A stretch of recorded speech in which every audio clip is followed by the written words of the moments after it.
ribs afritada. Hello guys! Yan ang lulutuin natin today, ang afritada dish. But it's not the usual afritada na niluluto nyo using chicken or pork lang.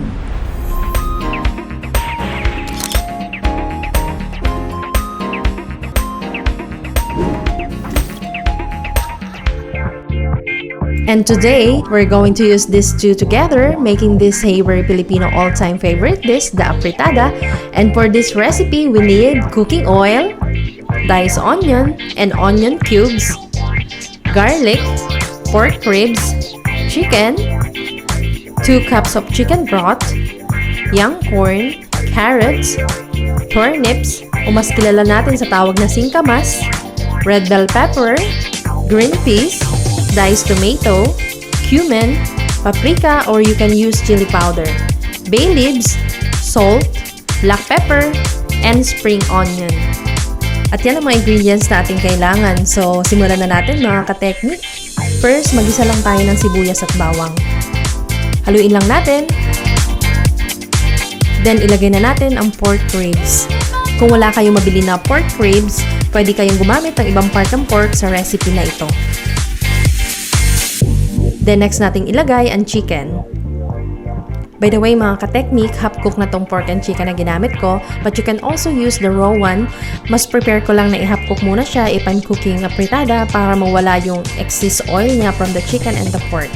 Let's simmer for 2 minutes ang pork and chicken until lumambot na siya, then pwede na natin ilagay ang ibang ingredients niya.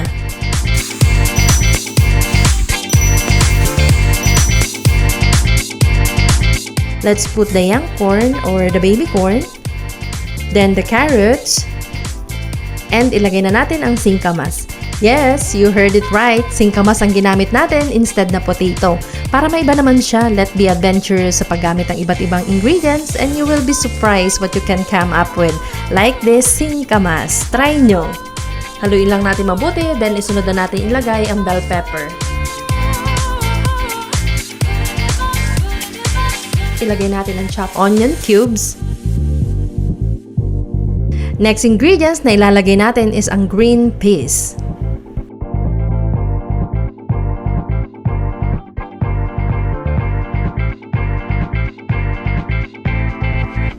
Then ang tomato. After natin ilagay ang tomato, haluin lang natin ito, then cook it for about 2 minutes until maluto na ang mga gulay.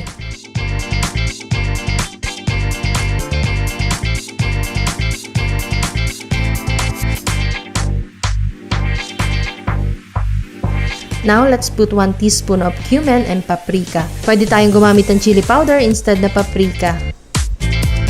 Next natin ilagay ang bay leaves. Ang bango nito.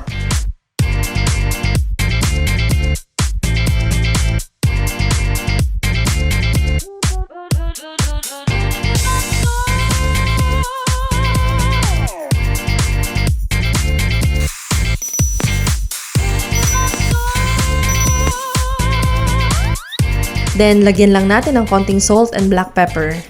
After putting the salt and black pepper, let it simmer for about 1 minute. All in all, we can say this is a balanced food in one dish, diba mga ka-technique? If you don't like to eat pork, you have chicken. And if you don't like both, you still have vegetable to eat. And all of this option is in one dish. O diba, san ka pa? Try nyo talaga ang dish na to mga ka-technique, hindi kayo magsisisi. Then last natin ilagay ang spring onion. This is one colorful and healthy recipe. We have yellow color, red, and green. It's look like Christmas. Malapit nang pumasok ang Vermont mga ka-technique. Pwede nyo din isali ang ating recipe today sa inyong festive food list. So ayan, luto na siya mga ka-technique. Ang bango talaga nito. I-plate na natin and we are ready to eat.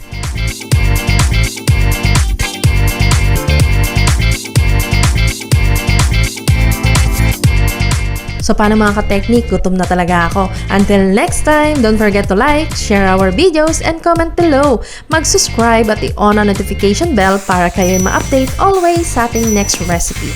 Bye for now, see you soon!